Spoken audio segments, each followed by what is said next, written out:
We're welcoming back Rob England to talk about something that sounds like remarkable common sense to me. KISS, familiar strategy, keep it simple, how to get things right. So I don't know what he means by this, but to explain it to you, please welcome back Rob England. Thank you, Howard. Yes, today I want to do something a little bit different, and the purpose of this session is to present you with one simple tool that makes a radical difference in terms of getting things right. This is a book that I read that had a significant impact on me, and I'm hoping it'll have a significant impact on you. And so I'm going to do, as I say, something a little different, and I'm going to do a book reading today with the occasional comment as we go along. The tool that I want to talk about in terms of keeping it absolutely simple and helping us to get things right is checklists. And you probably already use checklists within your service desk environment, possibly, quite commonly, but I don't think we use them enough, and I don't think we recognise the value of them enough, and I think it should be one of our most common tools that we use in IT in general. How many people have read the Checklist Manifesto, or as it's published over here, it's got a lovely red cover. Anyone read it? One. Excellent. Good. If you'd all put your hands up, I would have said thanks very much. So we're going to talk about the Checklist Manifesto. And the Checklist Manifesto, as you can see there, is written by a guy called Atul Gawande, who is a surgeon in Boston. And he talks from a medical point of view. But that's kind of irrelevant to the discussion today, because the book, the Checklist Manifesto, is not about the medical industry, it's about any context and the value of checklists. And it's quite, in fact, it's a really, really good book, and changed the way I think about checklists entirely as I read it. So, I think it's not often that a really simple tool can make such an extraordinary change to how we do things, but I think this one has the potential to do that. So I'm going to read to you some excerpts from the book and maybe throw in the odd comment as we go, and I want you to think, I've completely moved them around to tell a story about the value of these things to us. Know-how and sophistication have increased remarkably across almost all our realms of endeavour, and as a result, so has our struggle to deliver on them. In almost any endeavour requiring mastery of complexity and of large amounts of knowledge, the problem we face is ineptitude, or maybe it's eptitude, making sure we apply the knowledge we have consistently and correctly. Failures of ignorance we can forgive. If the knowledge of the best thing to do in a given situation does not exist, remember the Kinefin model I put up this morning, about the different domains we're in? If the knowledge of the best thing to do in a given situation does not exist, we're happy to have people simply make their best effort. But if the knowledge exists and is not applied correctly, it's difficult not to be infuriated. What do you mean half of heart attack patients don't get their treatment on time? What do you mean that 2/3 of death penalty cases are overturned because of errors? For those of you who do the work, however, for those who care for the patients, practice the law, respond when need calls, the judgment feels like it ignores how extremely difficult the job is. Is this resonating with you? It is not clear how we could produce substantially more expertise than we already have. Yet our failures remain frequent. They persist despite remarkable individual ability. More often, despite great effort rather than a lack of it. Despite great effort rather than a lack of it. We've accumulated stupendous know-how. We've put it in the hands of some of the most highly trained, highly skilled and hard-working people in our society. and with it, they have indeed accomplished extraordinary things. Nonetheless, the know-how is often unmanageable. Avoidable failures are common and persistent, not to mention demoralising and frustrating across many fields, from medicine to finance, business to government. And the reason is increasingly evident. The volume and complexity of what we know has exceeded our individual ability to deliver its benefits correctly, safely, or reliably. Knowledge has both saved us and burdened us. That means we need to take a different strategy for overcoming failure, one that builds on experience and takes advantage of the knowledge people have, but somehow also makes up for our inevitable human inadequacies. In a complex environment, experts are up against two main difficulties. The first is the fallibility of human memory and attention, especially when it comes to mundane, routine matters that are easily overlooked under the strain of more pressing events. Faulty memory and distraction are a particular danger in what engineers call all or none processes, whether running to the store to buy ingredients for a cake, preparing an airplane for takeoff, or evaluating a sick person in the hospital. If you miss just one key thing, you might as well have not made the effort at all. A further difficulty, just as insidious, is that people can lull themselves into skipping steps even when they remember them. Checklists seem to provide protection against such failures. So just to go back over some of the key things there, know-how and sophistication have increased remarkably across almost all our realms of endeavour. If that sounds like IT to me. And as a result, so has our struggle to deliver on them. The volume and complexity of what we know has exceeded our individual ability to deliver its benefits correctly, safely, or reliability. Knowledge has both saved us and burdened us. That really hit me when I read that, thinking about how, the context of a service desk and IT responding. Gawande looked at multi-storey buildings as one of the areas he investigated. It is unnerving to think that we allow buildings this difficult to design and construct to go up in the midst of our major cities with thousands of people inside and tens of thousands more living and working nearby. Doing so seems risky and unwise, but we allow it based on trust in the ability of the experts to manage the complexities. They, in turn, know better than to rely on their individual abilities to get everything right.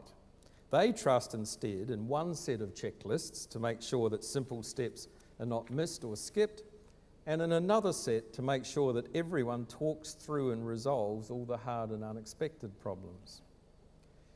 According to a 2003 Ohio State University study, the United States experiences an average of just 20 serious building failures per year. That's an annual avoidable failure rate of less than 0.00002%. Wouldn't we aspire for an error rate like that in IT? And he looked at medical major incidents. Now, I'll try and read this without choking up, actually, but because it's a little bit close to home. But in a small Austrian town in the Alps, a mother and father had been out on a walk in the woods with their 3-year-old daughter. The parents lost sight of the girl for a moment, and that was all it took. She fell into an icy fish pond. The parents frantically jumped in after her, but she was lost beneath the surface for 30 minutes before they finally found her on the pond bottom.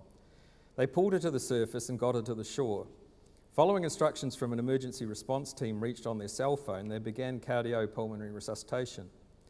Rescue personnel arrived 8 minutes later and took the first recordings of the girl's condition. She was unresponsive. She had no blood pressure or pulse or signs of breathing. Her body temperature was just 66 degrees. Her pupils were dilated and unreactive to light, indicating cessation of brain function. She was gone. But the emergency technicians continued CPR anyway. A helicopter took her to the nearest hospital, where she was wheeled directly into an operating room. A member of the emergency crew straddling her on the gurney, pumping her chest. A surgical team got her onto a heart-lung bypass machine as rapidly as it could. The surgeon had to cut down through the skin of the child's right groin and sew one of the desk-sized machine's silicon rubber tubes into her femoral vein to take the blood out of her, then another into her femoral artery to send the blood back. A perfusionist, I didn't even know there was a perfusionist turned the pump on, and as he adjusted the oxygen and temperature and flow through the system, the clear tubing turned maroon with her blood. Only then did they stop the girl's chest compressions.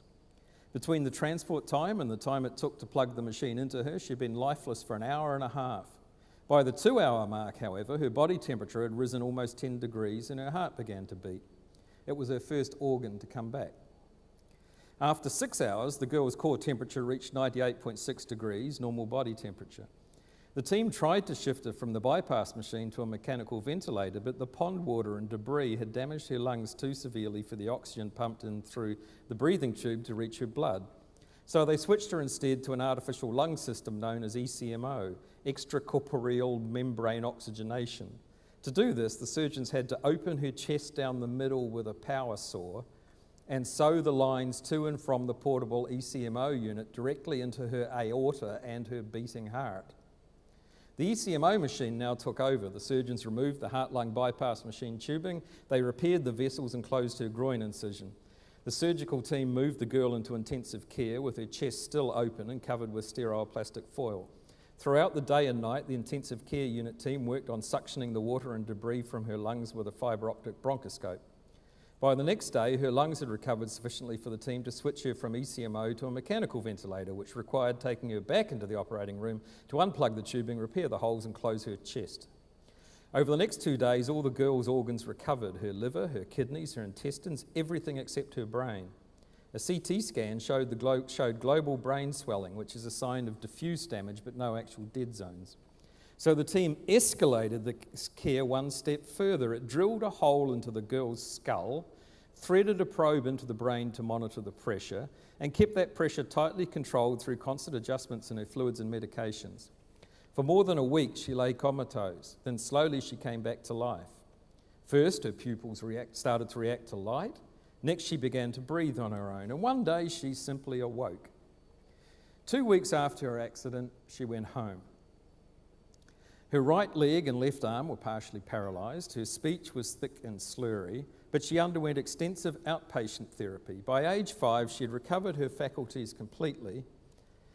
Physical and neurological examinations were normal. She was like any little girl again. What makes it, for the parents in the room, what makes this discovery astounding isn't just the idea that someone could be brought back after 2 hours in a state that would once have been considered death. It's also the idea that a group of people in a random hospital could manage to pull off something so enormously complicated.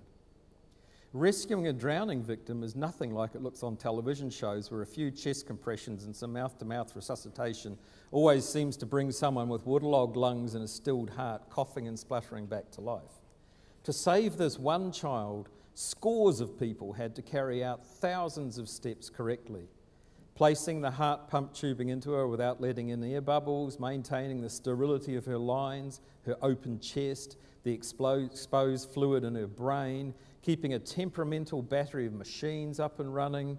The degree of difficulty in any one of those steps is substantial. Then you must add the difficulties of orchestrating them in the right sequence, with nothing dropped, leaving some room for improvisation, but not too much. For every drowned and pulseless child rescued, there are scores more that don't make it. And not just because their bodies are too far gone. Machines break down, a team can't get moving fast enough, someone fails to wash his hands and an infection takes hold. Such cases don't get written up in the annals of thoracic surgery like this one did, but they're the norm, though people may not realise it. I spoke to Marcus Thulman, the cardiac surgeon who'd been the lead author of the case, reporting on the extraordinary rescue of the little girl.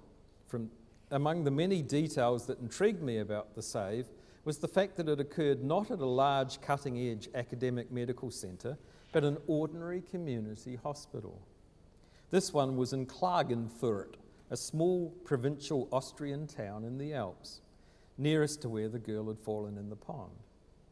I asked Thulman how the hospital had managed such a complicated rescue. He told me he'd been working in Klagenfurt for 6 years when the girl came in. She had not been the first person who he and his colleagues had tried to revive from cardiac arrest after hypothermia and suffocation.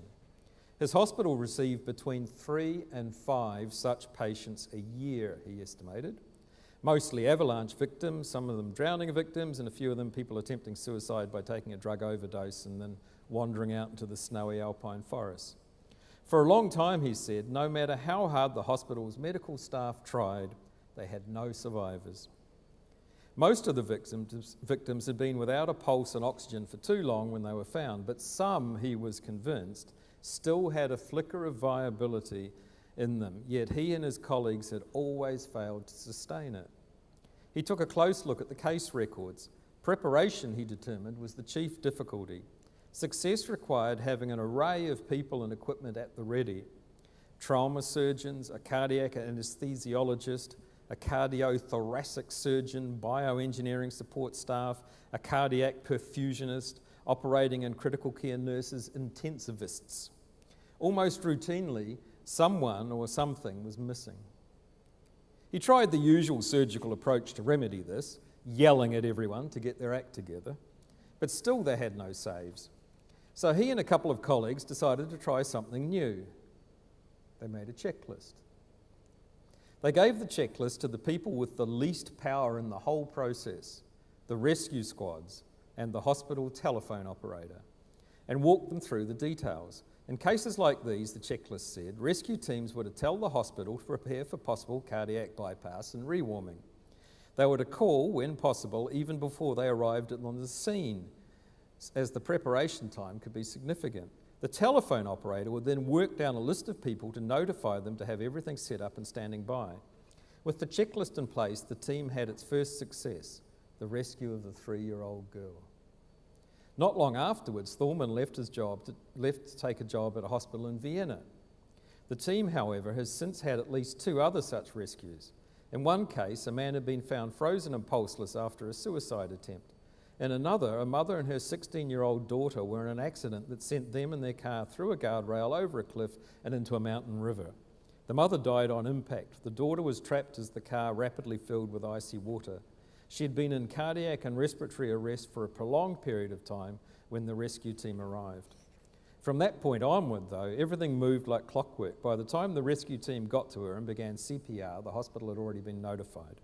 The transport team delivered her in minutes. The surgical team took her straight to the operating room and crashed her onto heart-lung bypass. One step followed right after another, and because of the speed with which they did, she had a chance. As the girl's body slowly rewarmed, her heart came back. In the ICU, a mechanical ventilator, fluids and intravenous drugs kept her going while the rest of her body recovered. The next day, the doctors were able to remove her lines and tubes, and the day after that, she was sitting up in bed ready to go home.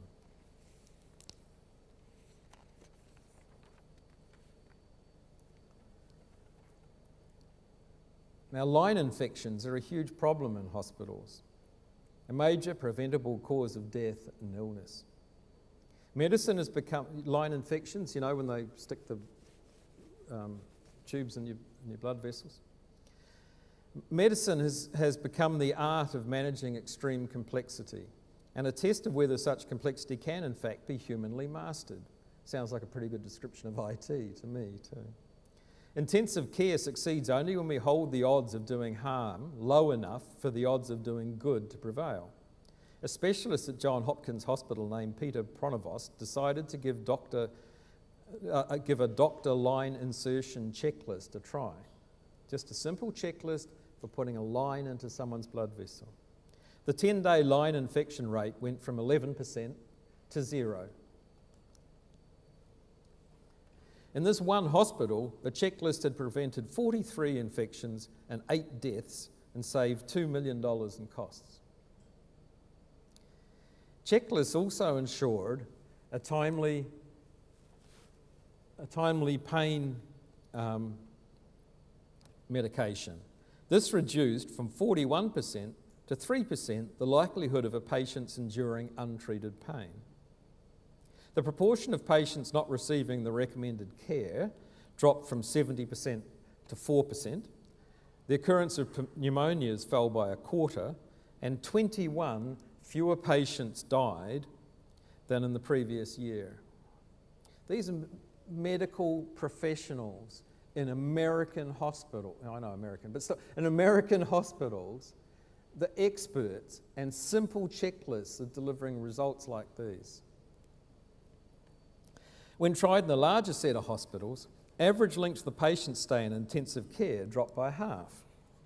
The hospital saved an estimated $175 million in costs and more than 1,500 lives.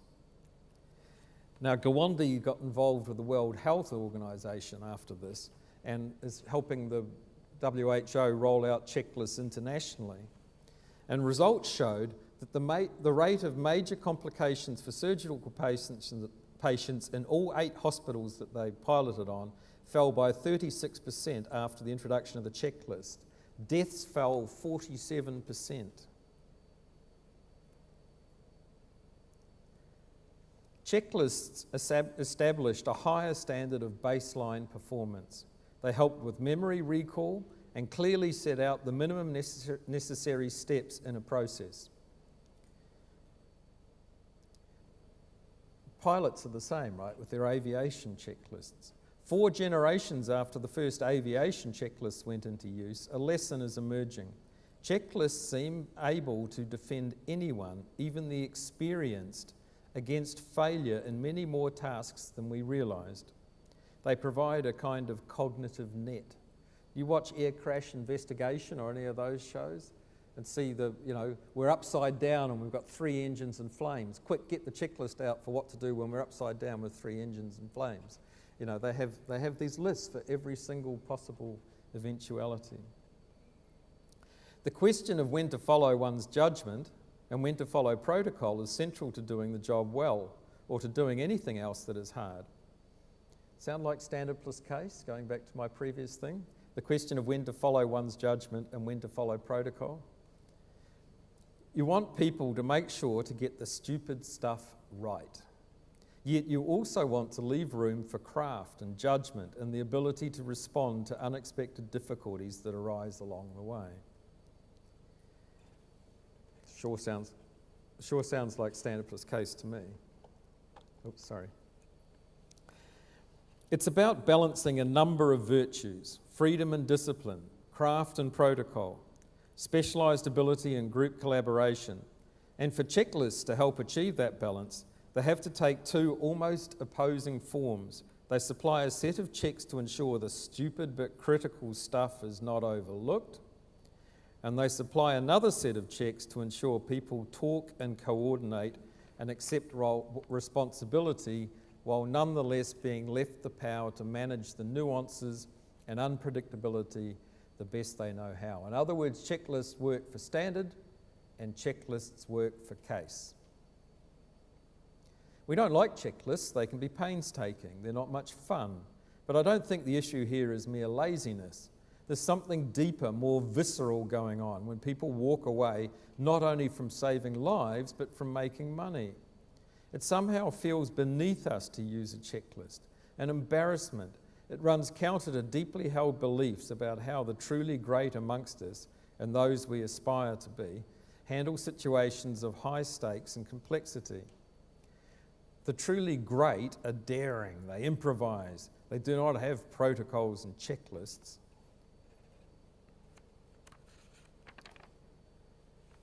He talked about it took 17 years to adopt new treatments for at least half of American patients from when a new idea rolled out in US hospitals.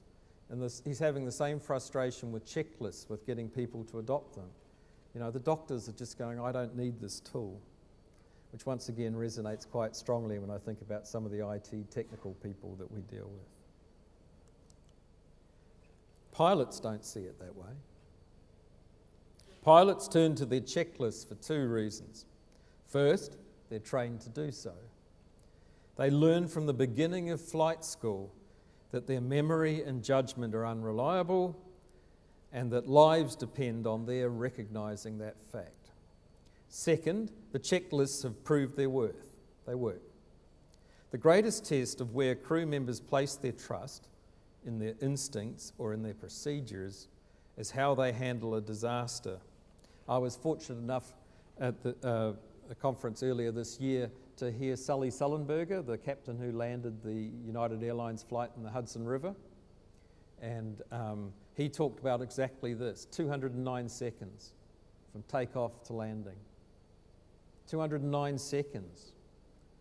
And he said that 17 years of training and experience came to bear on that 209 seconds. He didn't understand that his whole career was about 209 seconds, that his whole career came down to 209 seconds.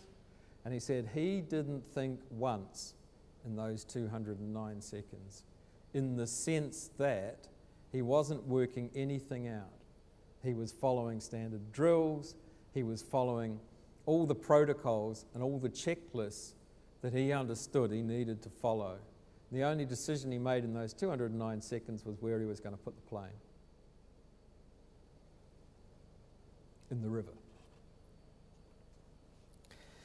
All learned occupations have a definition of professionalism, a code of conduct. It's where they spell out their ideals and duties. The codes are sometimes stated, sometimes just understood, but they all have at least three common elements. First is an expectation of selflessness for any professional group. That we who accept responsibility for others, whether we're doctors, lawyers, teachers, public authorities, soldiers or pilots or service desk analysts, will place the needs and concerns of those who depend on us above our own. Second is an expectation of skill, that we will aim for excellence in our knowledge and expertise. Third is an expectation of trustworthiness, that we will be responsible in our own personal behaviour towards our charges. Aviators, however, have a fourth expectation, discipline. Discipline in following prudent procedure and in functioning with others. We're not built for discipline. We're built for novelty and excitement, not for careful attention to detail. Discipline is something we have to work at. In many ways, technology has complicated these matters.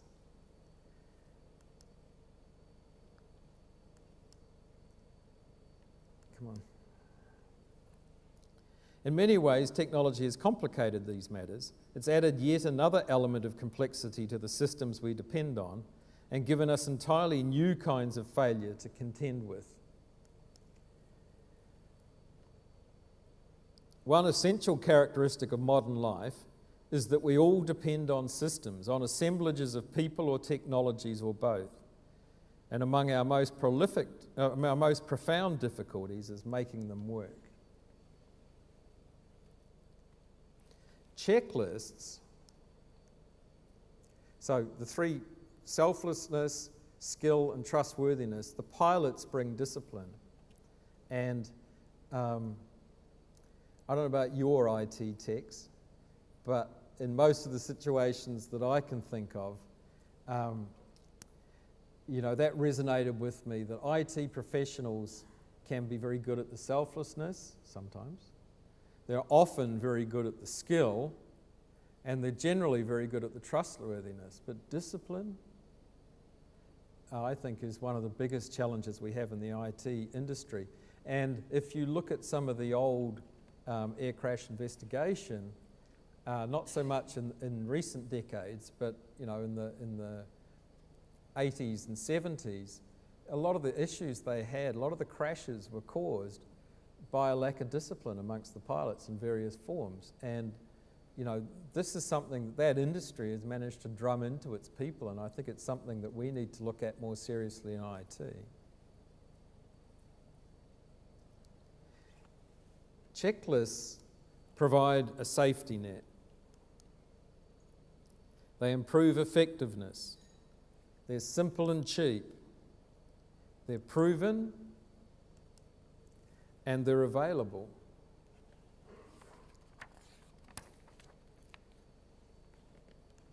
This is a bit slow. So it puzzles me that we don't use them more generally in our industry. They're such an elemental tool. They're such a simple tool. And I think perhaps not only is it the issue of discipline, but it's that other issue that Gawande alluded to, that they're too simple. We're IT people. We don't work with a simple piece of paper with 5 checkboxes on it. You know, we work with complex systems. We pride ourselves on complexity. Frankly, we get off on complexity. It's what we delight in. And I think sometimes checklists just look too simple, and it's not until you read Gawande's book and think about the results and find the comparison with the doctors who are exactly the same. And I'm a medical professional. I have 5 years of training and 3 years of internship, and you're coming in here and you're telling me that I have to follow a one-page checklist. You know, to me that resonated so strongly with the reaction that we have with our IT professionals. So why don't we use these things? Something I want you to take away from today is the power and the availability of these very, very simple tools to improve our response. Once again, on my website, basicsm.com, I've got a bunch of checklists for you if anyone's interested. They're all public domain. There's half a dozen there. I welcome contributions for IT service management checklists. And there's also material there to inspire you to build a few more of your own. You can also find material, of course, in ITIL, in COBIT, in USMBOK, if anyone's familiar with that, service management body of knowledge. There's plenty of places where they in fact provide us with sets of bullet points. They provide us with checklists. How many people here in your organisations use checklists? Okay, how many make enough use of checklists? Based on what you heard today, there's a couple, right? I think most of us have something, and I think we could all do a lot more. The last word goes to Gawande. We don't study routine failures in teaching, in law, in government programs, in the financial industry or elsewhere. We don't look for the patterns of our recurrent mistakes or devise and refine potential solutions for them. But we could, and that's the ultimate point. Against the complexity of the world, we must. There is no other choice. When we look closely, we recognise the same balls being dropped over and over, even by those of great ability and determination. We know the patterns. We see the costs. It's time to try something else.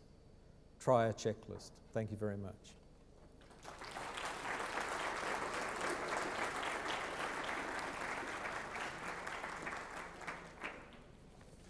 Okay, any questions on checklists for Rob? Strikes me as the parallels he's drawing with the medical profession and aviation sort of hit me that, yes, I'd really rather like to trust my doctor and my pilot. So if we can turn ourselves into a position of trust in a parallel universe, sounds like a good thing to me. So any questions around what he's just outlined for you? Yeah, if we can get the mic across in the middle there.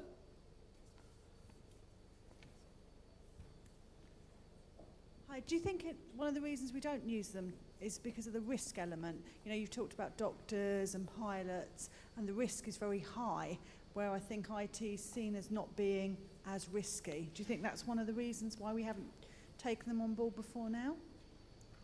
That's another way. So did everyone hear that came through the mic? You know, is it because we don't perceive IT as being as risky as maybe flying an aeroplane? Is that a polite way of saying that IT are cowboys? Yeah, because it is, right? I mean, the risk is often lower. I find as a consultant it's hard to get emotionally vested with a client who's a bank, right? Because, you know, in their 12 billion profits, we might make a few million hole in that if something goes wrong. But other of my clients are police, hospitals, you know, so a lot of IT actually has as much risk element to it as flying an aeroplane. But I think maybe we feel a little bit more divorced from that. As they say, we don't have the line of sight through to the ultimate impact of what we're doing in quite the same way that a pilot does, right? So I think maybe that's a factor, but more I think it's what Gawande was talking about with just I'm an expert, I'm a professional, who are you to be telling me, a checklist? I'm above a checklist, I know what to do. And then, and then they make the same mistake over and over. So I think it's a combination of factors.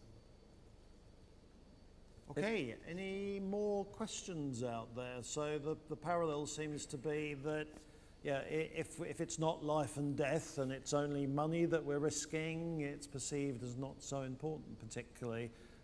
Perhaps tell your finance director that, or your chief executive. And that's right, and if we want to be professionals, we want to get better at what we can do. And the big point that hit me out of the book is that we can do better.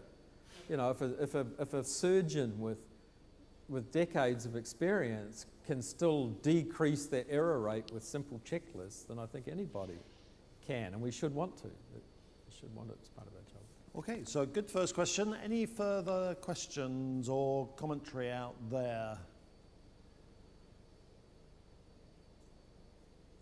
So clearly you're just a one-question man. I am. Now, I have a little announcement, courtesy of SDI. The first 15 people who come up here after we finish the session can have a copy of the Checklist Manifesto, Compliments of SDI. Right, just a quick footnote to close off that section. That trust thing, if you think about one of the things that we're desperately trying to achieve is consistent levels of service, then maybe the checklist is the way to develop that reliability and consistency. And I just wrote here is, if we can achieve that same sort of consistency that the medical profession, that aviation achieves, it's the classic, you always want your measures in aviation to be number of planes taken off equals number of planes landed. That's the ultimate measure of success. And we'd love to achieve that same level of consistency in service desk response. And if you think about the model of chipping away at whatever your customer service improvement plan is, maybe an incremental improvement might be to add some checklist technology, let's call it checklist technology, to the mix so that you can nail down the people that are those itinerant technicians that hate being constrained, if you like, the pilots and doctors of our industry. So worth considering, I think. So on that note, another big thank you to Rob, and the first 15 of you that approach right now get a free book.